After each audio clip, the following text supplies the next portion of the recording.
section is 4.2, which is on maximum and minimum values. So we're going to define a bunch of terms here. The first thing I want you to do, actually, if you don't mind, if you could just extend this line just a little bit. What I want to make sure is that we're clear that this part right here is lower than this point here. So this end point of the function is lower than this end point over there. Okay? It'll just help us in our discussion here of all these terms. All right, we're calling this function, this blue crazy function here, we're calling that f of x. And the first term we're going to learn is our absolute maximum, which is also called the global maximum. A function f has an absolute maximum or global maximum at point c, at a certain point, which we're calling c, if f of c is greater than or equal to f of x for all x in the domain of f. So what are we saying here? We're saying there's one point here, we'll call it c, such that f of c is bigger than all of the other points f of x. So in other words, what we're looking for is basically the highest point. It's a much easier way of saying it, isn't it? So what's the absolute maximum? This is the absolute maximum. There is no point that is higher than this point on the graph, so this is our absolute maximum. And just to relate it to the definition here, if we were to find this point right here, the value of that is f of 2, right? Our c value, the c would be 2, and f of 2 is bigger than f of 1, it's bigger than f of 1.5, it's bigger than f of 0, it's bigger than f of everything. So this is why f of 2 is the absolute maximum. Okay? All right, next one, the absolute minimum. An absolute minimum or global minimum occurs at a point c if f of c is less than or equal to f of x for all x in the domain of f.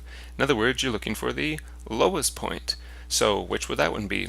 Well, this is why I wanted to put this one a little bit lower to show that this is our absolute minimum.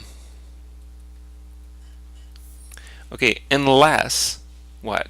Unless one of these two endpoints, unless they're not actually endpoints, what if this actually continued? If this continued on, down, down, down, or if this one continued on, down, down, down, or if both of them continued going down, down, down, what would the absolute minimum be? There would be no absolute minimum because it just keeps getting lower and lower and lower. So maybe I should actually even write it in here. This is the absolute minimum unless it continues. Right? If that's not actually an endpoint, if it continues, then there is no absolute minimum. And don't worry, you won't have to like say that. You'll either be be very clear on the graphs you see whether it does stop or it doesn't stop. So my intention was here that this stops right there. That is an endpoint. And in that case, this is the absolute minimum. The extreme values of f are the maximum value and the minimum value. So these are the extreme values. This is the extremes are the absolute biggest and the absolute lowest. And if we could put those together as the extreme values, we also call those, I think I'm going to write this in here because this comes up a lot, we call them the extrema. Okay, so the extrema in this case are this point here and this point, which I guess I haven't drawn, but this point right here. Absolute minimum, absolute maximum together are called the extreme values or the extrema. Lots of terms, eh? All right, next is the local maximum or relative maximum at a point C. It's a little bit harder to define. This says that f of c is greater than or equal to f of x when x is close to c on both sides of c. So notice it's not for all the x's in the domains, it's only the ones where it's close to c. So do you see a point here that kind of looks like it's higher than a lot of the ones near it? I know that's a weird thing to say, but lots of you can spot it. This one right here, right? This point here is higher than all these ones near here and all these ones near it up to about here. Yeah, there are some that are bigger and higher and all that kind of stuff. So it's not the absolute maximum, but it's higher than a lot of them. So what we call this is a local maximum. It's higher than all the points that are near it. Now it's a pretty arbitrary point, near, but we're going to leave it like that for today. Now, there's actually one other local maximum. Can you figure it out? It's a little bit tricky. This absolute maximum is also a local maximum. Why would that be? Well, it still meets the definition. If you look at points near this point, they're all lower than that point. So it's an absolute maximum because it's higher than all the points on this function, but it's also a local maximum because it's higher than all these points here. Okay, so absolute maximums can be also local maximum, not always, and you'll see why in just a second. Okay, a local minimum is when f of c is less than or equal to f of x when x is close to c on both sides of c. In other words, again, we're looking for points that are lower than a lot of the points that are near it. Do you see some points like that? Okay, I think the first one that you're probably looking at is this one, right? This is a local minimum. Why? Because this point right here is lower than this point and this point and this, all these points all the way until here.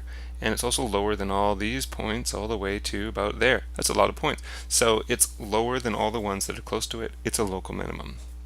Now you might be tempted to say, well, if this was an absolute maximum and local maximum, this must be an absolute minimum and local minimum. But it's not. Why not? Because it has to be on both sides of C, and there is no other side of C. There's only points on one side of C. So this is not a local minimum. It's just absolute. How about this one? Is this a local minimum? Because it's lower than all these ones. Nope. Why not? Same reason. Because it has to be, you have to be looking at points on both sides of this point, and we only have points on one side of this point.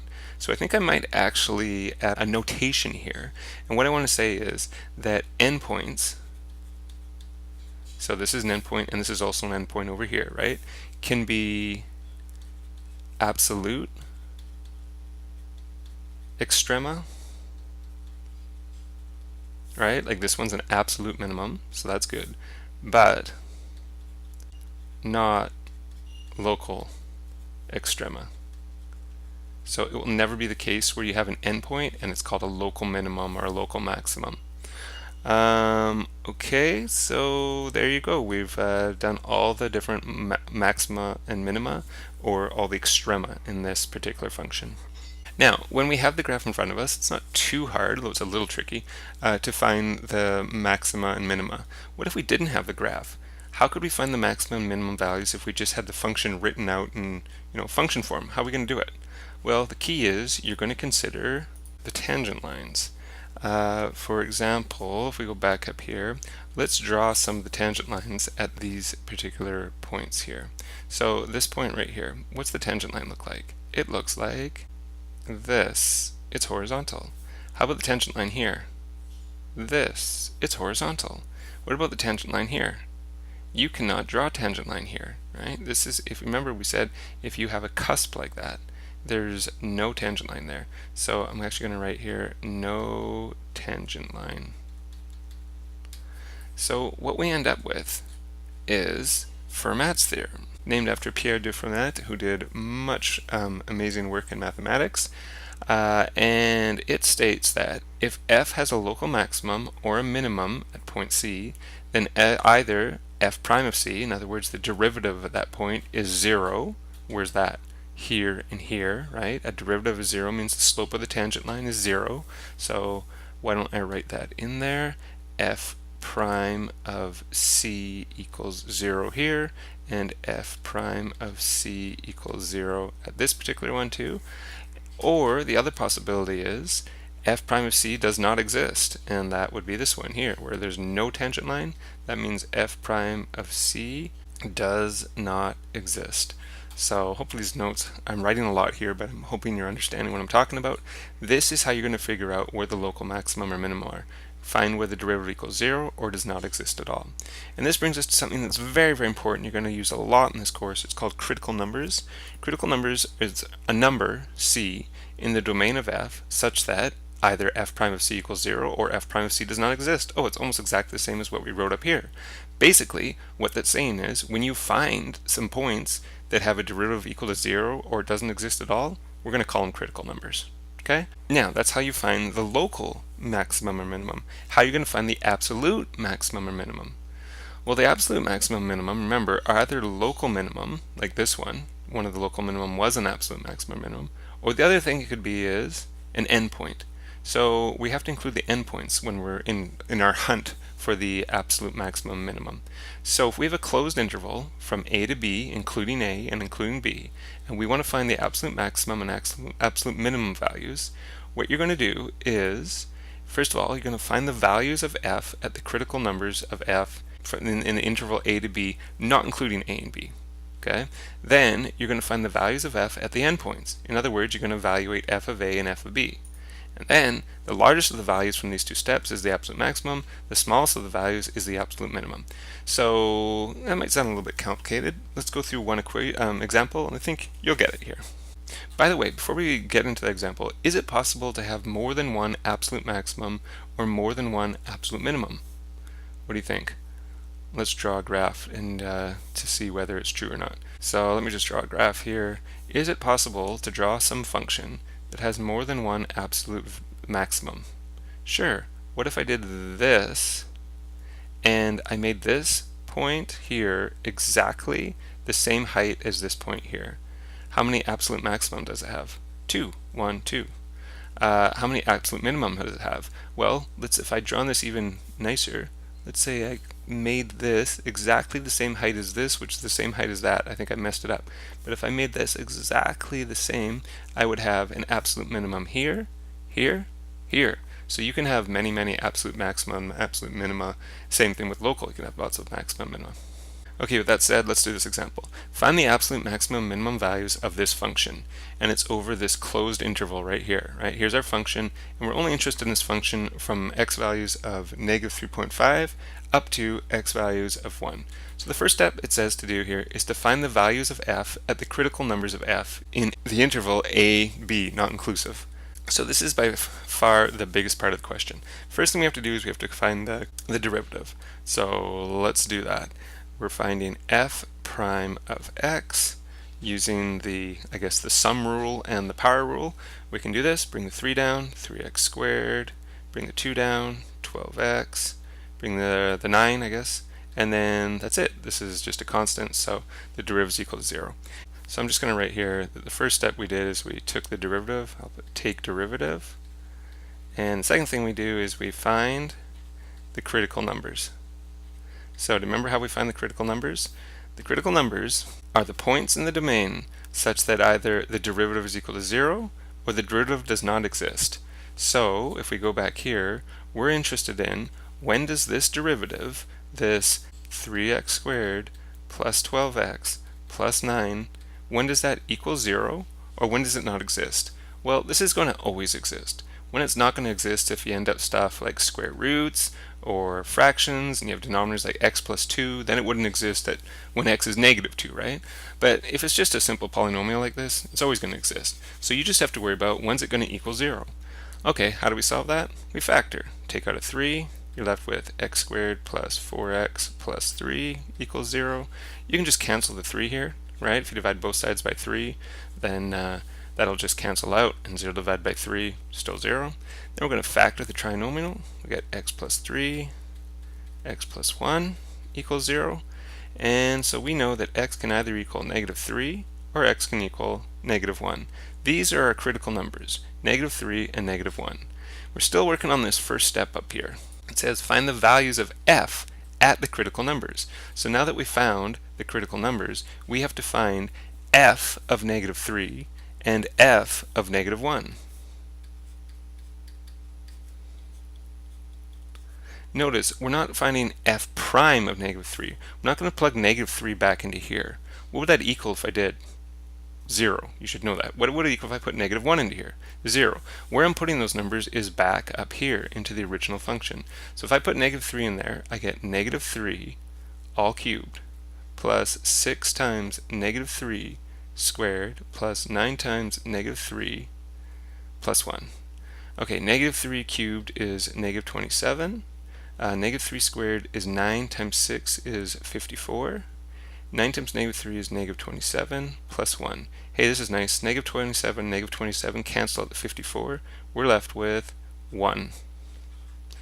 Okay, f of negative 1. That's going to be negative 1 cubed plus 6 times negative 1 squared plus 9 times negative 1 plus 1. Negative 1 cubed is negative 1. Negative 1 squared is 1 times 6 is 6. 9 times negative 1 is negative 9 plus 1. So negative 1 plus 6 is 5. Take away 9 is negative 4 plus 1 is negative 3. Okay, all that work we just did is step 1. Okay, we found the derivative, and then we found the critical numbers, and then we plug those critical numbers into the original function and found what our output is. Now we're on step 2. Find the values of f at the endpoints. In other words, we're going to evaluate f of a and f of b. Well, our a and our b, our endpoints, are negative 3.5 and 1. So what we have to do is find, for the endpoints, what is f of negative 3.5? Oh, that's going to be ugly. And what is f of 1? So let's start with f of 1. That's going to be a lot easier. So again, we're plugging it back in here. And what we have is 1 cubed plus 6 times 1 squared plus 9 times 1 plus 1. 1 cubed is 1, 1 squared is 1 times 6 is 6, 9 times 1 is 9, plus 1, 7, 16, I get 17 there. Okay, I really don't want to do this. Maybe what I'll do is I'll just plug it in and I'll show you what you'll be doing. I mean, I think you figured it out. You'd go negative 3.5 cubed plus 6 times negative 3.5 squared plus 9 times negative 3.5 plus 1. And I'm not going to go through and do all these steps, it's going to take too long, but I will tell you that the final answer you get when you do that is 0.125. Okay, we're all set up. Remember, what we're trying to do here is find the absolute maximum and absolute minimum. Now the last thing we have to do is we're going to look for what just basically of these four numbers, 1, negative 3, 0.125, and 17, which one's the largest? Whichever one's the largest is the absolute maximum, and which one's the smallest? Whichever one's the smallest is the absolute minimum. So pretty easy. What's the biggest number you see of those circled ones? Right here. So this is your absolute maximum of 17. And when do you get an absolute maximum of 17? When x is equal to 1, right? When x was 1, we had an output of 17. Our y value would have been 17, and that's as big as it gets. How about for the minimum? Right here, negative 3 is our smallest number. So we have an absolute minimum. There's no number smaller, the graph doesn't go any lower than negative 3. So the absolute minimum of negative 3. When do we get that absolute minimum? When x is equal to negative 1. When you put negative 1 into this function right here, if you put negative 1 in there, you're going to get the smallest number you can possibly get. What's the smallest value you can possibly get as an output? Negative 3. When you put 1 into this function right here, you get the biggest possible value you get in that function. Biggest possible value you get, the biggest output or the biggest y value is 17. That's it. That is absolute maximum and absolute minimum, local maximum and local minimum.